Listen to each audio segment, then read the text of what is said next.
പണിതു മഹർഷിമാരുടെ ബുദ്ധിയെ പ്രചോദിപ്പിച്ച് അതിലൂടെ സംഭാവന ചെയ്തതാണ് അക്ഷരം. ഇനി ഒരു കാര്യം കൂടെ പറഞ്ഞ് ഞാൻ പതുക്കെ വിരമിക്കാം. കുറച്ചുകൂടെ സമയം എനിക്ക് എടുക്കാവോ? സമയമായോ? കേൾക്കുന്നവരാ തീരുമാനിക്കേണ്ടത്. കുറച്ചുകൂടെ എനിക്ക് പറയാവോ അതോ ഞാൻ നിർത്തണോ? ഇപ്പം നിർത്താൻ പറ്റുന്ന സമയമാണ്? അല്ല, കുറച്ചുകൂടെ പറയാം. അപ്പം ഇനി ഇത് സാധാരണമായ ക്ഷേത്ര ദർശനം. ഇനി നമുക്ക് കുറച്ചും കൂടി ഉയർന്ന തലത്തിലേക്ക് പോകണമെന്ന് ആഗ്രഹിക്കുക. ഇതൊക്കെ നമ്മൾ ചെയ്തു. നമ്മുടെ ജീവിതത്തിലൊക്കെ സാമാന്യമായ സൗഖ്യങ്ങളൊക്കെ ഉണ്ടായി. സാമാന്യമായ സൗഖ്യങ്ങൾ എത്ര അനുഭവിച്ചാലും തൃപ്തി ഉണ്ടാവുകയില്ല. തൃപ്തി ധനം അല്ല തരുന്നത്. തൃപ്തി കുടുംബമല്ല തരുന്നത്. തൃപ്തി ഭൗതിക ഉത്കർഷവും അല്ല തരുന്നത്. തൃപ്തി അവരവരുടെ ഉള്ളിലുള്ള ആനന്ദത്തെ അനുഭവിക്കുമ്പോൾ മാത്രമാണ് ഉണ്ടാവുന്നത്. സ്വാത്മസംവേദിക്ക് മാത്രമേ നിത്യതൃപ്തി ഉണ്ടാവുകയുള്ളൂ. അല്ലെങ്കിൽ ജീവിതത്തിൽ നാം അനുഭവിക്കുന്നത് എന്തും ക്ഷണികമായതാണ്. എന്തും ഒന്നിനും സ്ഥായി ഭാവമില്ല. അപ്പൊ കുറച്ചു കാലം ജീവിതത്തിലൂടെ നട്ടം തിരിഞ്ഞു കഴിയുമ്പം നമുക്കൊരു മടുപ്പ് വരും. ക്ഷേത്രത്തെ വേണ്ടതുപോലെയാണ് സമീപിക്കുന്നതെങ്കിൽ, ക്ഷേത്രപുരുഷന്റെ അനുഗ്രഹം കൊണ്ട് പ്രചോദിതമായ ജീവിതത്തിൽ അത്യാവശ്യം സുഖസൗകര്യങ്ങളൊക്കെ ഉണ്ടായിക്കഴിയുമ്പോൾ ഉള്ളിൽ ഒരു മടുപ്പ് ഉണ്ടാകും. അതിനെ തത്വശാസ്ത്രജ്ഞന്മാർ വിളിക്കുന്നത് ദാർശനിക വ്യഥ. അകത്ത് ഉറുമ്പ് കടിക്കുന്നത് പോലത്തെ ഒരു അസ്വസ്ഥത. എന്താ പിപീലികാദംശവത് എന്നാണ് അതിനെ പറയുക. അകത്ത് ഉറുമ്പ് കടിച്ചാൽ ഒന്നും ചെയ്യാൻ പറ്റില്ല. ഒരസ്വസ്ഥത പോലെ ആ ഒരു അസ്വസ്ഥത ഉണ്ടാവും. അപ്പൊ ക്ഷേത്രം അതിൻ്റെ പ്രാഥമിക തലത്തിൽ നിന്ന് അതിൻ്റെ അടുത്ത തലത്തിലേക്ക് മാറും. അടുത്ത തലം എന്താ? അടുത്ത തലം ധ്യാനത്തിൻ്റെ തലമാണ്. ഇപ്പം നമ്മൾ ദർശനത്തിൻ്റെ തലമാണ് കണ്ടത്. ഇനി ധ്യാനത്തിൻ്റെ തലത്തിലേക്ക് ഈ ക്ഷേത്രം ഉയരും. നമ്മൾ നേരത്തെ പറഞ്ഞ പോലെ ഓരോ പ്രദക്ഷിണവും അപ്ഗ്രേഡ് ചെയ്ത് പോകുന്നത് പോലെ ക്ഷേത്രം അതിൻ്റെ അടുത്ത തലത്തിലേക്ക് മാറും. അപ്പം എങ്ങനെ വേണം ചെയ്യാൻ? അപ്പം ക്ഷേത്രം ഒരു ദർശന കേന്ദ്രമല്ല, ക്ഷേത്രം ഒരു ധ്യാന കേന്ദ്രമായി മാറും. ഇപ്പം ക്ഷേത്രത്തെ എങ്ങനെയാണ് ധ്യാനത്തിനും മാറ്റുക എന്നുള്ളതാണ്. അതിന് മുമ്പ് ചെറുതായിട്ട് ധ്യാനത്തിന് എന്താ പ്രസക്തി? നമ്മുടെ എല്ലാവരുടെയും ജീവിതത്തിൽ ഇപ്പം ഒരുപാട് എന്താ പറയുക, ഉത്കണ്ഠകളും ആകാംക്ഷകളും ഭയവും ഒക്കെ ഉണ്ട്. ആങ്സൈറ്റി, ചെറിയ തോതിൽ, ക്ലിനിക്കൽ അല്ലെങ്കിൽ പോലും ഡിപ്രഷൻ, ഭയം, ഭാവിയെക്കുറിച്ചിട്ടുള്ള ഉദ്വേഗം, ഭയം, ആൻറ്റിസിപ്പേറ്ററി ആങ്സൈറ്റി, ഭൂതകാലം ഉണർത്തുന്ന ചിന്തകൾ. അങ്ങനെ നമ്മുടെ മനസ്സ് മുഴുവൻ ഇപ്പോൾ, നമ്മുടെ എല്ലാവരുടെയും മനസ്സ് കലുഷിതം ആണ്. മനസ്സിൻ്റെ കാലുഷ്യം നമ്മുടെ തലച്ചോറിൽ വളരെ പ്രധാനപ്പെട്ട ഒരു കേന്ദ്രമുണ്ട്. നമ്മുടെ തലച്ചോറിൽ, തലച്ചോറിൽ മിഡിൽ ബ്രെയിനിൽ ബദാം പരിപ്പിൻ്റെ ഷേപ്പിൽ ഒരു ചെറിയ ഗ്ലാൻഡ് ഉണ്ട്. അതിനെ വിളിക്കുക അമിഗ്ഡല. അമിഗ്ഡല എന്ന് പറഞ്ഞാൽ ആൽമണ്ട് എന്നാണ് അർത്ഥം, ബദാം പരിപ്പ് എന്നാണ് അർത്ഥം. ആ ബദാം പരിപ്പ് പോലത്തെ ഒരു ചെറിയ ഗ്ലാൻഡ് നമ്മുടെ മിഡിൽ ബ്രെയിനകത്തുണ്ട്. ആ ഗ്ലാൻഡാണ് ഹൈപ്പോതലാമസ് എന്ന ഗ്രന്ഥിയെ നിയന്ത്രിക്കുന്നത്. ഈ ഹൈപ്പോതലാമസ് ആണ് ഫ്രൈറ്റ്, ഫ്ലൈറ്റ്, ഫ്രീസ് എന്നുള്ളതിനെ നിയന്ത്രിക്കുന്നത്. ഒരു സാഹചര്യത്തിൽ ഭയപ്പെടണോ, ഓടണോ, നിൽക്കണോ എന്നൊക്കെ തീരുമാനിക്കുന്നത് ഈ ഹൈപ്പോതലാമസ്. ഈ ഹൈപ്പോതലാമസിനെ നിയന്ത്രിക്കുന്നത് അമിഗ്ഡലയാണ്. ഈ അമിഗ്ഡല അധികമായ ചിന്തകൾ ഉണർത്തുന്ന ഉദ്വേഗം, ആൻസൈറ്റി, ഡിപ്രഷൻ, സ്ട്രെസ്സ്, ഇതൊക്കെ കൊണ്ട് അതിൻ്റെ ഷേപ്പ് മാറും. ഇപ്പം നമ്മുടെ എല്ലാവരുടെയും, കുട്ടികളൊഴിച്ച് മുതിർന്നവരുടെ എല്ലാവരുടെയും അമിഗ്ഡലയുടെ ഷേപ്പ് മാറിയിട്ടുണ്ടാവും. ഇപ്പോൾ കുട്ടികളുടെയും ഷേപ്പ് മാറിയിട്ടുണ്ടാവും. കാരണം LKG UKG മുതൽ ഇതുങ്ങളെ സ്ട്രെസ് ചെയ്യല്ലേ. ഇതുങ്ങൾക്ക് ഒരു സ്വസ്ഥതയില്ലല്ലോ. നമ്മളൊക്കെ പഠിച്ച കാലമാണ് സ്വർഗം. അന്ന് വീട്ടിൽ ഉത്തരവാദിത്വം ഇല്ലാത്തൊന്നുമില്ല. നമ്മളൊക്കെ നല്ല നിലയിൽ തന്നെയല്ലേ ഇപ്പം. അപ്പം മക്കളെ നമ്മൾ ശ്വാസം വിടാൻ സമ്മതിക്കുകയില്ല. ഈ പാവങ്ങൾ ഉറക്കം ഉണരുന്നതിന് മുമ്പ് എഴുന്നേക്കണം, വിശക്കുന്നതിന് മുമ്പ് കഴിക്കണം, ഉറക്കം വരുമ്പോൾ കിടന്നുറങ്ങാൻ പറ്റില്ല, ഹോംവർക്ക് ചെയ്യണം, ട്യൂഷന് പോകണം. എൻ്റെയൊക്കെ ചെറുപ്പക്കാലത്ത് ട്യൂഷന് പോവുക എന്ന് പറഞ്ഞാൽ ഒരു അവമാനമായിരുന്നു. ഇപ്പം ട്യൂഷന് പോകുന്നില്ല എന്ന് പറഞ്ഞാലാണ് ഒരു അവമാനം. അങ്ങനെ മക്കളെ അങ്ങനെ ഞെക്കി പിഴിയിച്ച് ഇതുങ്ങളെങ്ങാണ്ടും കോളേജിലായ പിന്നെ അതുങ്ങൾ സ്വയം ആനന്ദം കണ്ടെത്തും മരുന്നൊക്കെ കഴിച്ച്. വളരെ കൂടുതലായി ഇപ്പോൾ. അതെങ്ങനെയാണ് ഇത്രയും കൂടുതലാവുന്നത്? വീട്ടിലേക്ക് ചെല്ലാൻ പറ്റില്ല. വീട്ടിൽ ചെന്ന നരകാണ്. അവിടെ അമ്മയ്ക്കും അച്ഛനും നിവൃത്തിയൊന്നുമില്ല. അവിടെ പഠിക്കുക പഠിക്കുക പഠിക്കുക, പിള്ളേർക്ക് ഒരു ശ്വാസം വിടാൻ പോലും സമയമില്ല. അതുകൊണ്ട് ഇവരുടെയൊക്കെ അമിഗ്ഡലയുടെ ഷേപ്പ് മാറിയിട്ടുണ്ടാവും. ഈ അമിഗ്ഡലയുടെ ഷേപ്പ് മാറിയാൽ എന്താ, കൃത്യമായിട്ട് ചിന്തിക്കാൻ പറ്റില്ല. കൃത്യമായിട്ട് ചിന്തിക്കാതെ വരുന്ന സമയത്ത് ജീവിതത്തിലെ സാഹചര്യങ്ങൾ അമിതമായിട്ടുള്ള ആകാംക്ഷ, ഉത്കണ്ഠ ഇതൊക്കെ ഉണർത്തും. അങ്ങനെ നമ്മുടെയൊക്കെ ജീവിതം ചിന്താകലുഷിതമാണ്. കലക്കവെള്ളത്തിൽ സൂര്യബിംബം തെളിഞ്ഞു കാണാൻ പറ്റാത്തതുപോലെ ശരിയായിട്ടുള്ളതിനെ അറിയുവാൻ നമ്മളുടെ മാനസിക ചിന്താ കാലുഷ്യം അനുവദിക്കുന്നില്ല. അപ്പം അതിനെന്ത് വേണം? അതിന് ചിന്തകളുടെ ആക്കത്തെ ഒന്ന് കുറയ്ക്കണം. ഇത്രയും ചുരുക്കി പറയുകയാണ്. കാരണം വെച്ചാൽ ബ്രെയിനിന് വേറെയുണ്ട്, നമ്മുടെ മനുഷ്യന് മാത്രമേ ഉള്ളൂ ഇത്ര വികസിതമായ തലച്ചോറ്. ഈ കോർട്ടക്സ് എന്ന് പറയുന്നത് നമുക്ക് മാത്രമേ ഉള്ളൂ. ഈ കോർട്ടക്സ് ആണ് വിശകലനം ചെയ്യാനും എണ്ണം പിടിക്കാനും അവയർനെസ്സിനുമൊക്കെ അവബോധത്തിനുമൊക്കെ ഉപയോഗിക്കുന്നത്.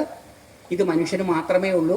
അതുകൊണ്ട് മനുഷ്യൻ്റെ ജന്മം എന്ന് പറയുന്നത് സ്വന്തം നിലനിൽപ്പും സ്വന്തം വംശത്തിൻ്റെ നിലനിൽപ്പും മാത്രം ഉദ്ദേശിച്ചിട്ടുള്ളതല്ല.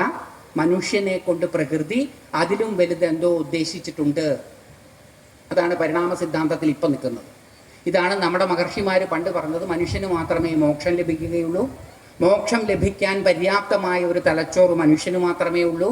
മനുഷ്യനായി ജനിക്കുന്നത് 84 ലക്ഷത്തിൽ പരം ജന്മങ്ങൾ, പത്മപുരാണം 84 ലക്ഷത്തിൽ പരം ജന്മങ്ങൾ കഴിഞ്ഞിട്ടാണ് മനുഷ്യനായിട്ട് ജനിക്കുന്നത്. മനുഷ്യനായിട്ട് ജനിക്കുന്നത് സാധാരണ മൃഗങ്ങൾ അനുഭവിക്കുന്നത് പോലെ ക്ഷണികങ്ങളായിട്ടുള്ള സുഖദുഃഖങ്ങൾ അനുഭവിച്ച് തീരാനല്ല, മറിച്ച് പരമമായ പദപ്രാപ്തിക്ക് വേണ്ടിയിട്ടാണ്. പരമമായ പദപ്രാപ്തിക്ക് പര്യാപ്തമായ ഒരു തലച്ചോറ് മനുഷ്യൻ എന്ന ജീവിക്ക് മാത്രമേ ഉള്ളൂ, ബാക്കിയൊന്നുമില്ല. അപ്പം ആ പരമമായ പദം നമുക്കിപ്പോൾ പ്രാപ്യമല്ലാത്തത് എന്തുകൊണ്ടാണ്? ചിന്തകളുടെ ആധിക്യം കൊണ്ട്. അതെങ്ങനെയാ കുറയുക? ഇപ്പം ഈ ഷേപ്പൊക്കെ റീഫോംഡാണ്. പണ്ട് ബ്രെയിനിന് പ്ലാസ്റ്റിസിറ്റി ഇല്ല എന്നാണ്. ബ്രെയിൻ ഒരിക്കൽ ഡീഫോംഡ് ആയാൽ, വികലമായാൽ പിന്നെ അത് തിരിച്ചാവില്ല എന്നായിരുന്നു വിശ്വാസം. ഇപ്പം അങ്ങനെയല്ല, ബ്രെയിൻ തിരിച്ചു പഴയ പോലെ ആക്കാൻ സാധിക്കും. പുതിയ ന്യൂറോൺസ്, ബ്രെയിനിലെ കോശങ്ങളെ വിളിക്കുന്ന പേരാണ് ന്യൂറോൺസ്. പണ്ടത് 35 വയസ്സ് കഴിഞ്ഞാൽ അത് നശിക്കും എന്നായിരുന്നു കണക്കൂട്ടൽ. ഇപ്പം അതല്ല, എത്ര പ്രായമായാലും ബ്രെയിൻ സെല്ലുകൾ റീജനറേറ്റ് ചെയ്യാം. അതാണ് ഇപ്പോഴത്തെ കാഴ്ചപ്പാട്. അപ്പോൾ അതുകൊണ്ട് ഇതെല്ലാം, ഈ ഷേപ്പൊക്കെ നമുക്ക് പഴയപടി ആക്കാൻ സാധിക്കും. നമ്മുടെ തലച്ചോറിലെ കോശങ്ങളെ നമുക്ക് പുനരുജ്ജീവിപ്പിക്കാൻ സാധിക്കും. നമുക്ക് ശരീരത്തിന് പ്രായമായാലും മനസ്സെപ്പോഴും യൗവനയുക്തമാക്കി തന്നെ നിലനിർത്താൻ സാധിക്കും. അപ്പം അതിനെന്ത് വേണം? ചിന്തകളുടെ ആധിക്യത്തെ കുറയ്ക്കണം. അതിന് ഏറ്റവും എളുപ്പമായ വഴി എന്താ? ധ്യാനം. ഇപ്പം ക്ഷേത്രത്തെ എങ്ങനെയാണ് ധ്യാനത്തിന് ഉപയോഗിക്കുക എന്ന് കൂടെ കഴിഞ്ഞാൽ നമ്മുടെ സമയം കഴിഞ്ഞു. ഇപ്പം നമ്മൾ ആദ്യം ക്ഷേത്രത്തിനകത്തേക്ക് ലളിതമായ വസ്ത്രം ധരിച്ച് ശുദ്ധിയോടുകൂടി ചെന്നു. മുടിയടിയ ഭഗവാനെ തൊഴുതു. കണ്ണടച്ച് ആ ഭഗവത് ബിംബത്തെ നമ്മുടെ മനസ്സിലേക്ക് ആവാഹിച്ചു. ആ മനസ്സിലുള്ള ഭഗവാന്റെ ബിംബത്തെ മുടിയടി കാണാൻ ശ്രമിക്കണം. ശ്രദ്ധ വ്യതിചലിച്ചു പോകും. വ്യതിചലിച്ചു പോയാൽ അതിൽ കുറ്റബോധമുണ്ടാകേണ്ട ആവശ്യമില്ല. വ്യതിചലിച്ചു പോയി എന്ന് തിരിച്ചറിയുന്ന നിമിഷം കുറ്റബോധമില്ലാതെ അതിനെ തിരിച്ചു കൊണ്ടുവരിക. മനുഷ്യന് അശ്രദ്ധ പ്രകൃതി തന്ന വരദാനമാണ്. നമ്മുടെ എല്ലാവരുടെയും ഒരു പരാതി എന്താന്ന് വെച്ചാൽ, നമ്മൾ ഈശ്വരോന്മുഖരായിട്ടിരുന്നാൽ ശ്രദ്ധ ഉണ്ടാവില്ല. ശ്രീമാതാ ശ്രീ മഹാരാജ്ഞി ശ്രീമത് സിംഹാസനേശ്വരി.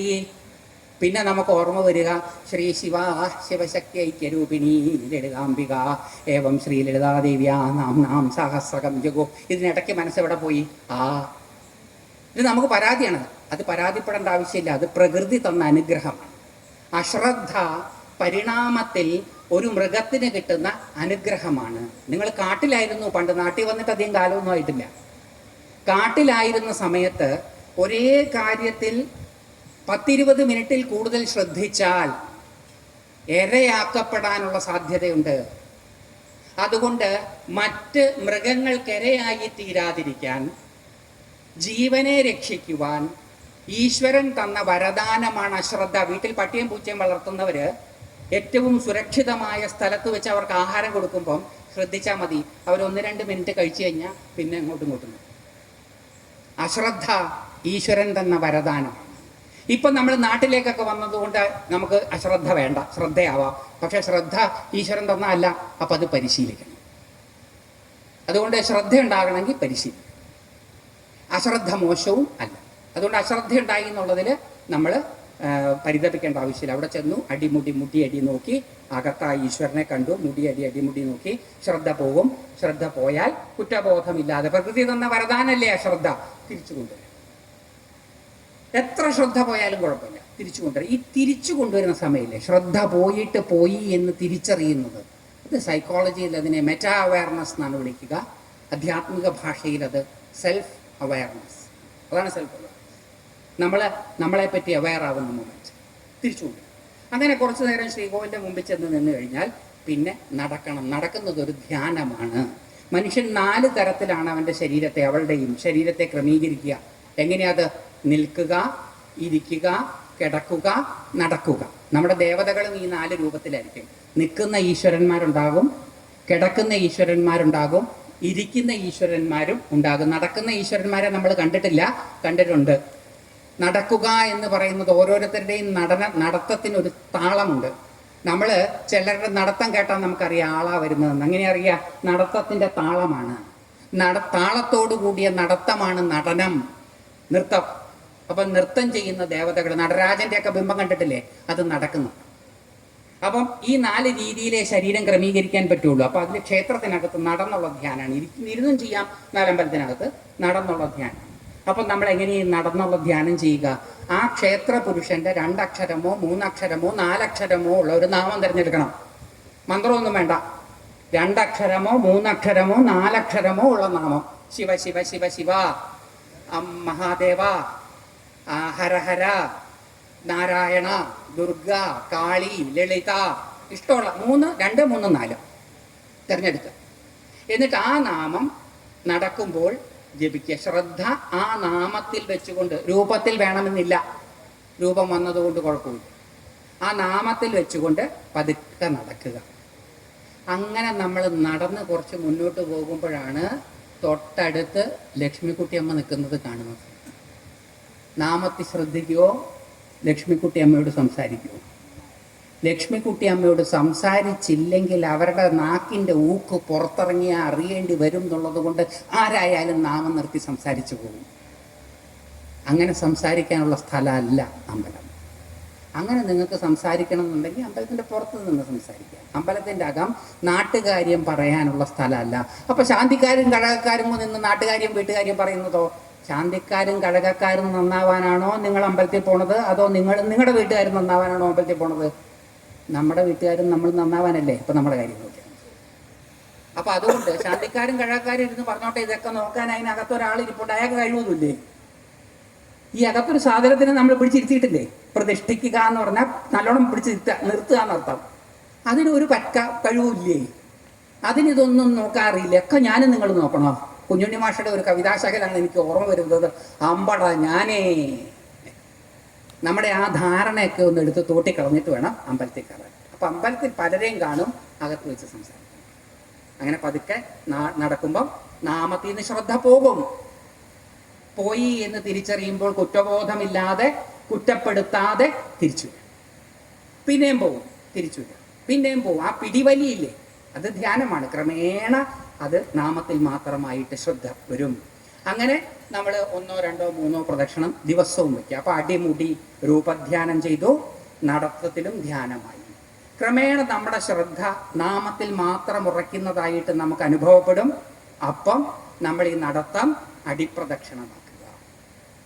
അവിടെയും വീണ്ടും ശ്രദ്ധ പോവും വരും, ശ്രദ്ധ കേന്ദ്രീകൃതമാകും.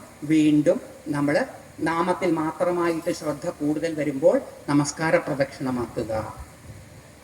അപ്പോൾ ശ്രദ്ധ വളരെയധികം സൂക്ഷ്മമായി വരും. ശ്രദ്ധ സൂക്ഷ്മമായി വരുമ്പോൾ ചിന്തകൾ കുറയും. ചിന്തകൾ കുറയുമ്പോൾ നമ്മുടെ ഓരോരുത്തരുടെയും ഉള്ളിൽ നമ്മളായി കുടികൊള്ളുന്നത് ഈശ്വരനാണ്. അപ്പോൾ ആ ഈശ്വരൻ്റെ അത്ഭുത ശക്തികൾ നമ്മുടെ ജീവിതത്തിലൂടെ പ്രകടമാകാൻ തുടങ്ങും. നമ്മളിലുള്ള കഴിവുകൾ പുറത്തേക്ക് വരാൻ തുടങ്ങും. നമ്മുടെ ജീവിതം ഇപ്പം ഉള്ളതിലും നിലവാരവും സന്തോഷവും ഉള്ളതായി. ഇപ്പം ക്ഷേത്രത്തിൽ ഒരു ചെറിയ പ്രക്രിയ 1.5 മണിക്കൂറായി ഏകദേശം ഈ സമയം എന്നോട് പറഞ്ഞത്. ഒരു ചെറിയ കാര്യം എടുത്തത് കുളിച്ച് തൊഴുന്നത് എങ്ങനെയാണെന്ന് ഇപ്പോൾ നോക്കിയത്. ഇനി എത്രയോ കാര്യം കിടക്കുന്നു ക്ഷേത്രത്തിൽ. വഴിപാടുകളുടെ ഉണ്ട്, അത് തൊട്ടിട്ടില്ല. വഴിപാട് ബ്രൈബറി ഒന്നുമല്ല, ഭഗവാനെ ഒരു ജോലി തന്നാൽ ഞാനൊരു 1 ലിറ്റർ പാൽപ്പായസം തരാം. ഇത് കേട്ടത്തൊന്ന് മൂപ്പര് പാൽപ്പായസം കുടിക്കാൻ അങ്ങനെ മുട്ടി നിൽക്കുകയാണ്. ആരാ ഈ മുട്ടി നിൽക്കുന്നത്? സാക്ഷാൽ ശ്രീമൻ നാരായണൻ. മൂപ്പര് എവിടെയാണ് കിടക്കുന്നത്? പാലാഴിയിൽ. മൂപ്പരുടെ ഭാര്യമാരൊക്കെയാ? ഒന്ന് ഭൂമിയും ഒന്ന് ലക്ഷ്മിയും. അപ്പം അരി കിട്ടാനും ഒരു പ്രയാസവും ഇല്ല. പാൽക്കടലിലാണ് കിടക്കുന്നത്. പാലിനൊരു പ്രയാസവും ഇല്ല. വെപ്പുകാരിയായിട്ട് മഹാലക്ഷ്മി ഉണ്ട് താനും. അപ്പോൾ എപ്പം മൂപ്പർക്ക് പാൽപ്പായസം വേണമെന്ന് തോന്നിയാലും ഒന്ന് ലക്ഷ്മിയും ഭൂമിയും നോക്കിയാൽ മതി. രണ്ടുപേരും എവർ റെഡിയാണ്. അപ്പോഴാണ് നമ്മൾ മൂപ്പരെ പ്രലോഭിപ്പിക്കുന്നത്. 5 അക്കം, ഇപ്പം 6 അക്കം തോന്നുന്നു ശമ്പളത്തിൻ്റെ. എൻ്റെയൊക്കെ കാലത്ത് 4 അക്കമുള്ള ശമ്പളം എന്ന് പറഞ്ഞാൽ വലിയ കാര്യമാണ്. ഇപ്പം 4 അക്കം എന്നൊക്കെ പറഞ്ഞാൽ പുച്ഛാചരത്തിന്. അത് പിന്നീട് 5 അക്കമായി. ഇപ്പം 6 അക്കമാണ് വലിയ ശമ്പളം. 6 അക്കമുള്ള ശമ്പളം തന്നാൽ 1 ലിറ്റർ പാൽപ്പായസം കൊടുക്കാം. മൂപ്പർക്ക് ഒരു ദരിദ്രവാസി, ഒന്നും കിട്ടാത്തൊരു സാധനം. ഈ ശിവനെ കണ്ടാലും ദരിദ്രവാസിയായിട്ടല്ലേ തോന്നുക. ഒന്നും ഉടുക്കാനും ഇല്ല. കുളിച്ചിട്ട് എത്ര കാലമായി. പണ്ടെങ്ങാണ്ടോ ആരോ വെള്ളം പുറത്തോട്ട് ഒഴിച്ചപ്പോൾ അത് പുറത്തേക്ക് അടി. നല്ല കോസ്മെറ്റിക്സ് ഉള്ള ഈ കാലഘട്ടത്തിൽ മൂപ്പർക്ക് ഒന്നുമില്ല വെച്ച് തേക്കാൻ. ശവത്തിൻ്റെ വസമേ, പാമ്പ്, നല്ല ആഭരണങ്ങളൊന്നുമില്ല. കല്യാണം മറ്റേ വേറെ ഏതൊക്കെയോ സങ്കേതങ്ങളില്ലേ, അതൊന്നും കണ്ടിട്ടില്ല എന്ന് തോന്നുന്നു. പാമ്പിനെയൊക്കെ പിടിച്ച് അണിഞ്ഞിരിക്കുന്നത്. ഇതെങ്ങാനും നമ്മുടെ രാത്രിയിൽ നമ്മുടെ വീട്ടിൽ പ്രത്യക്ഷപ്പെട്ടാലുണ്ടല്ലോ പേടിച്ചു പോകും നമ്മൾ. തലയിൽ അനന്തൻ 1000 ഫണം, ഗുളികൻ 1000 ഫണം, അങ്ങനെ അഷ്ടനാഗങ്ങൾ ശിവന്റെ ശരീരത്തിൽ ഭൂഷണാണ്. ഈ 8 നാഗങ്ങളുടെയും പത്തികൾ കണക്ക് കൂട്ടി നോക്കിയാൽ 5300 ഫണങ്ങളുണ്ട്. അഷ്ടനാഗങ്ങളുടെ ഫണങ്ങൾ 300, 500, 800, 1000 വെച്ച് രണ്ടെണ്ണം. അപ്പം അങ്ങനെ 5300 ഫണങ്ങളുണ്ട് ഈ ശിവന്റെ തിരുമേനിയിൽ. ഇതെങ്ങാനും രാത്രി 12 മണിക്ക് നമ്മുടെ വീട്ടിൽ പ്രത്യക്ഷപ്പെട്ടാൽ അന്ന് തീരും നമ്മുടെ കാറ്റ്. അതുകൊണ്ട് ഈശ്വരൻ കരുണാകരനാണ് എന്നുള്ളത് കൊണ്ടാണ് മൂപ്പര് നമുക്ക് പ്രത്യക്ഷപ്പെടാത്തത്. നമ്മൾ വിചാരിച്ചത് മൂപ്പർക്ക് നമ്മളോട് കനിവില്ല, അതുകൊണ്ടാണ് പ്രത്യക്ഷപ്പെടാത്തതെന്നാ. തട്ടിപ്പോകും ഇതിനെങ്ങാനും കണ്ട. അതുകൊണ്ട് ഇതിനൊക്കെ അർത്ഥമുണ്ട്, അർത്ഥതലങ്ങളുണ്ട്. അപ്പൊ ഇത് മൂപ്പരുടെ ആവശ്യത്തിന് വേണ്ടിയിട്ടല്ല. വഴിപാടുകൾ വഴി പോലെ പാടുപെട്ടുണ്ടാക്കിയതിൻ്റെ ഒരു ഭാഗം ഈശ്വരാർപ്പണമായി സമർപ്പിക്കുന്നതാണ് വഴിപാട്. എൻ്റെ ജീവിതത്തിൽ ഞാൻ നേടിയിട്ടുള്ളതെല്ലാം അല്ലയോ ഭഗവാനെ, എൻ്റെ കഴിവ് കൊണ്ടല്ല അവിടുത്തെ അനുഗ്രഹം കൊണ്ടാണ് എന്ന് ഞാൻ തിരിച്ചറിയുന്നു. അതിനെ പ്രതീകാത്മകമായി ഞാൻ അവിടുത്തേക്ക് തന്നെ സമർപ്പിക്കുന്നു. അതാണ് വഴിപാട്. വളരെ ഉദാത്തമായതാണ്. അതൊന്നും ഇന്ന് തൊടാൻ നമുക്ക് സമയമില്ല. ഇനി അങ്ങനെ പറഞ്ഞാൽ അങ്ങനെ പോകും. രസമാണ്. പക്ഷെ എത്ര രസമായാലും വയറ് കാളാൻ തുടങ്ങിയ പിന്നെ രസം നീരസമായി മാറും. അതുകൊണ്ട് ഉച്ചയായി നല്ല ചൂടാണ്. വയറ്റിൽ വൈശ്വാനരാഗ്നി ജ്വലിക്കാൻ തുടങ്ങി കാണും പലർക്കും. അതുകൊണ്ട് നമുക്ക് പതുക്കെ നിർത്താനുള്ള സമയമായി. ഞാൻ ഇന്ന് പറഞ്ഞതൊന്ന് ചുരുക്കി പറഞ്ഞുകൊണ്ട് നമുക്ക് നിർത്താം. ക്ഷേത്രത്തിലെ ഒറ്റ കാര്യം നമ്മളിന്ന് നോക്കിയത്, ക്ഷേത്രം എന്ന മഹാസങ്കല്പത്തിൻ്റെ ശാസ്ത്രീയത നോക്കിയിട്ടില്ല. നോക്കിയാൽ സമയമുണ്ടാവും. അപ്പോൾ അതെങ്ങനെയാണ് നമ്മൾ നോക്കിയത്? അമ്പലത്തിൽ കുളിച്ചു തൊഴണം. എങ്ങനെയാണ് കുളിച്ചു തൊഴേണ്ടത്? എന്തിനാണ് കുളിക്കുന്നത്? എങ്ങനെയാണ് അമ്പലത്തിനകത്ത് കയറേണ്ടത്? ലളിത വസ്ത്രധാരിയായി ലാളിത്യത്വമുള്ള മനസ്സോടുകൂടി അകത്ത് കയറി പതുക്കെ നടക്കണം.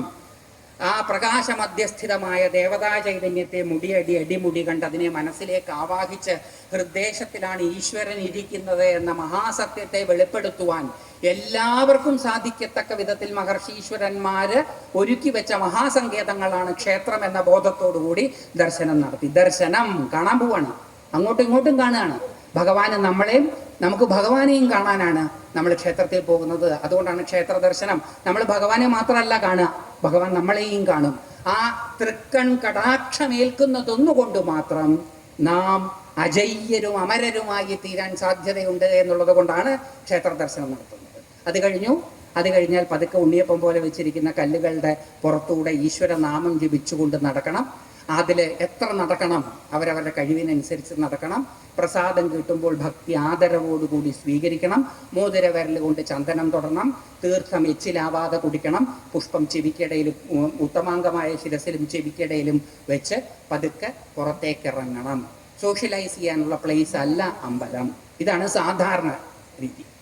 ഇത് സാധാരണമായിട്ട് തുടർന്നാൽ ഈശ്വരാനുഗ്രഹം കൊണ്ട് ബുദ്ധി പ്രചോദിതമാവുകയും ജീവിതത്തിൻ്റെ പ്രതിസന്ധി ഘട്ടങ്ങളിൽ കൃത്യമായ തീരുമാനമെടുക്കാൻ കഴിയുകയും ജീവിതം ഇപ്പമുള്ളതിലും മുന്നോട്ട് പോവുകയും ചെയ്യും.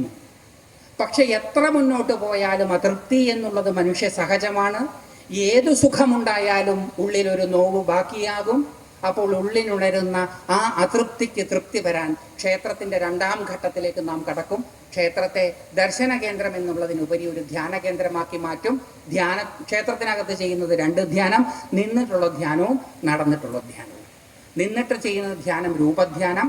ആ രൂപത്തെ അടിമുടി കണ്ടു, മനസ്സിലേക്ക് ആവാഹിച്ചു, അടിമുടി കണ്ടു. മനസ്സിൻ്റെ ശ്രദ്ധ വിട്ടുപോകുമ്പോൾ തിരിച്ചു കൊണ്ടുവരുന്നു. വീണ്ടും പുറത്തുമകത്തുമായിട്ട് അതിനെ കണ്ടുകൊണ്ടേയിരിക്കും. കുറച്ച് കാലം കഴിഞ്ഞാൽ പുറത്തു നോക്കേണ്ട ആവശ്യമില്ല, കണ്ണടച്ചാൽ അകത്ത് കാണാൻ സാധിക്കും. ആ രൂപത്തിൽ നിന്ന് എപ്പൊക്കെ വ്യതിചലിച്ചു പോകുന്നു അപ്പോഴൊക്കെ തിരിച്ചു കൊണ്ടുവരുന്നു എന്ന് പറഞ്ഞാൽ ചിന്തകൾ പതുക്കെ കുറഞ്ഞു വരും എന്നർത്ഥം. അത് കഴിഞ്ഞാൽ നാമം ജപിച്ച് നമ്മൾ നേരത്തെ തിരഞ്ഞെടുത്ത രഹസ്യനാമം, അത് വേറൊരാളോട് ഡിസ്കസ് ചെയ്യേണ്ട ആവശ്യമില്ല. 2 അക്ഷരം 3 അക്ഷരം 4 അക്ഷരം ഇതിലേതെങ്കിലും ഒരു നാമം തിരഞ്ഞെടുത്തിട്ട് ആ നാമം മനസ്സിൽ ഉരുക്കഴിച്ചുകൊണ്ട് ശ്രദ്ധയോടുകൂടി നമ്മൾ നടക്കും. ശ്രദ്ധ വിട്ടുപോകും, തിരിച്ചു കൊണ്ടുവരും. ശ്രദ്ധ വിട്ടുപോകും, തിരിച്ചു കൊണ്ടുവരും. ശ്രദ്ധ എത്ര പ്രാവശ്യം വിട്ടുപോയാലും അത്രയും പ്രാവശ്യം നമ്മൾ തിരിച്ചു കൊണ്ടുവരും. ക്രമേണ ശ്രദ്ധ വിട്ടുപോകുന്നത് കുറഞ്ഞ് ആ നാമത്തിൽ മാത്രമായിട്ട് ശ്രദ്ധ നിൽക്കുമ്പോൾ, ചിന്തകളുടെ ആധിക്യം കുറയുമ്പോൾ ഉള്ളിൽ പ്രതിഫലിക്കുന്ന ഈശ്വരനെ തെളിഞ്ഞു കാണാൻ സാധിക്കും. വെള്ളത്തിൻ്റെ കലക്കലില്ലാതെയായാൽ സൂര്യചന്ദ്ര ബിംബങ്ങൾ അതിൽ താനേ തെളിയുന്നതുപോലെ ബുദ്ധിയിൽ പ്രതിഫലിക്കുന്ന ഈശ്വര സ്വരൂപത്തെ ചിന്തകളുടെ ആധിക്യം കുറയുന്നതോടൊപ്പം കാണാൻ സാധിക്കുകയും നമ്മുടെ ഉള്ളിലെല്ലാം ഈശ്വര ചൈതന്യത്തെ നാം കാണുമ്പോൾ അഭൂതപൂർവമായ കഴിവുകൾ, അതിനെയാണ് സിദ്ധികൾ എന്ന് വിളിക്കുന്നത്, ആ കഴിവുകൾ നമ്മൾ ഓരോരുത്തരിലൂടെയും പ്രകടമാവുകയും നമ്മുടെ ജീവിതം പതുക്കെ ക്ഷണികങ്ങളായ സുഖങ്ങളിൽ നിന്ന് നിത്യമായ സുഖത്തിലേക്ക് പോവുകയും നാം എന്തിനു വേണ്ടിയാണോ ജനിച്ചത് ആ കാര്യം ഈ ജന്മത്തിൽ തന്നെ സാക്ഷാത്കരിച്ചുകൊണ്ട് സംതൃപ്തിയോടുകൂടി, കൃതാർത്ഥതയോടുകൂടി, സന്തോഷത്തോടുകൂടി നമുക്ക് ഈ ജീവിതത്തിൽ നിന്ന് പിൻവാങ്ങാനും സാധിക്കും. അങ്ങനെ നമ്മുടെ ഓരോരുത്തരുടെയും ജീവിതം സാർത്ഥകമാകണമെന്ന് വിചാരിച്ച മഹാകാരുണ്യമൂർത്തികളായ മഹർഷീശ്വരന്മാരുടെ സംഭാവനകളാണ് ക്ഷേത്രം. ആ ക്ഷേത്രത്തിലേക്ക് നമ്മുടെ മക്കളെ നമ്മൾ കൊണ്ടുവരണം. അമ്പലത്തിലേക്ക് മക്കളെ കൊണ്ടുവരുന്ന കാര്യം പറയുമ്പോൾ അച്ഛനമ്മമാർ സെക്യുലറാകും. അതെ, ഞങ്ങൾ മതപരമായ കാര്യങ്ങളിലൊന്നും മക്കളുടെ ഇടപെടാറില്ല. ദോശ കഴിപ്പിക്കുന്നതിൽ ഒരു സെക്യുലറിസവും ഇല്ലേ, ട്യൂഷന് വിടാൻ ഒരു സെക്യുലറിസവും ഇല്ലേ. ഈ അടുത്ത് ഒരു വക്കീല് കോടതി വളപ്പിലെ കെട്ടിടത്തിൻ്റെ മുകളിൽ നിന്ന് എടുത്ത് ചാടി ഒരു കുറിപ്പ് എഴുതി വെച്ചിട്ട്, അച്ഛൻ എൻ്റെ ജീവിതത്തിൽ ഞാൻ ആഗ്രഹിച്ചതൊന്നും ചെയ്യാൻ അനുവദിച്ചില്ല, അതുകൊണ്ട് അച്ഛൻ ഇരിക്കട്ടെ ഇത് എന്ന് പറഞ്ഞ് സമ്മാനമായി കൊടുത്തതാണ്. അതുകൊണ്ട് മക്കളെ എല്ലാത്തിനും നിർബന്ധിക്കും. വെക്കേഷൻ ആയിക്കഴിഞ്ഞാൽ വ്യക്തിത്വ വികസന ക്ലാസ്സുകൾ, എനിക്കത് കേൾക്കുമ്പോഴാണ് ഏറ്റവും ചിരി വരിക. എത്രയോ കാലമായി വ്യക്തിത്വ വികസന ക്ലാസ്സുകളിൽ മക്കൾ പോകാൻ തുടങ്ങിയിട്ട് ഒരൊറ്റ വികസിച്ച വ്യക്തിയെയും ഞാൻ ഇതുവരെ എൻ്റെ ജീവിതത്തിൽ കണ്ടിട്ടില്ല. പിന്നെ എവിടെയാണ് വികസിക്കുന്നത്? നടത്തുന്നയാളുടെ പോക്കറ്റാണ് വികസിക്കുന്നത്, വേറൊന്നും വികസിക്കുന്നില്ല. അപ്പം അതുകൊണ്ട് മക്കളെ ഈ ഇഡ്ഡലി കഴിപ്പിക്കുന്നതും ദോശ കഴിപ്പിക്കുന്നതും ഹോർലിക്സ് കഴിപ്പിക്കുന്നതും ഒക്കെ നിർബന്ധിച്ച് ചെയ്യിക്കുന്നതിന് പകരം അമ്പലത്തിൽ കൊണ്ടുപോകും. പ്രദക്ഷിണം ചെയ്യേണ്ടത് എങ്ങനെയെന്ന് പഠിപ്പിച്ചു കൊടുക്കുക. അമ്പലത്തിൻ്റെ പ്രസക്തി ജീവിതത്തിൽ എങ്ങനെയാണ് ഉണ്ടാകുന്നത് എന്ന് പറഞ്ഞ് മനസ്സിലാക്കി കൊടുക്കുക. മക്കളെ, പ്രതിസന്ധി ഉണ്ടാകും ജീവിതത്തിൽ, ആ സമയത്ത് കൃത്യമായ തീരുമാനമെടുക്കാൻ നിന്നെ കോളേജ് സ്കൂളുകളിലൊന്നും പഠിപ്പിക്കാത്ത അറിവ് പഠിപ്പിച്ചു തരികയാണ് ഞാൻ എന്ന് പറഞ്ഞ അച്ഛനമ്മമാർ ഗുരുവായി തീരുകയാണ്. അങ്ങനെ അവരുടെ ജീവിതത്തെ ധന്യമാക്കാൻ നമുക്ക് സാധിക്കണം. നമ്മുടെ ഓരോരുത്തരുടെ ജീവിതവും ധന്യമാകണം. അതിന് ഇവിടെ കൊള്ളുന്ന ഭഗവാൻ നമ്മളെ ഓരോരുത്തരെയും അനുഗ്രഹിക്കട്ടെ എന്ന് പ്രാർത്ഥിച്ചുകൊണ്ടും എന്നെ ഈ വേദിയിലേക്ക് ക്ഷണിച്ച ഇതിൻ്റെ സംഘാടകർ, ഇവരെല്ലാം എനിക്ക് നേരത്തെ അറിയുന്നവരാണ്. ഞാൻ തന്ത്രവിദ്യാപീഠത്തിലായിരുന്ന കാലത്ത് ഇവരൊക്കെ അവിടെ സ്റ്റുഡൻസുമായിരുന്നു. ഇവരൊക്കെ എനിക്ക് നല്ല പരിചയമുണ്ട്. ആ പരിചയം കൊണ്ടുകൂടിയാണ് ഞാൻ ഇവിടേക്ക് വന്നത്. അവരോടുള്ള എൻ്റെ നന്ദിയും നിങ്ങൾ ഓരോരുത്തരോടും ഇത്ര ശ്രദ്ധയോടുകൂടി ഈ ചൂടത്ത് ഇരുന്നതിനുള്ള ശ്രദ്ധ അതുകൊണ്ടും നിങ്ങൾ ഓരോരുത്തരോടുമുള്ള എൻ്റെ നന്ദിയും ഞാൻ അറിയിച്ചുകൊണ്ട് നിർത്തുന്നു. നമസ്കാരം.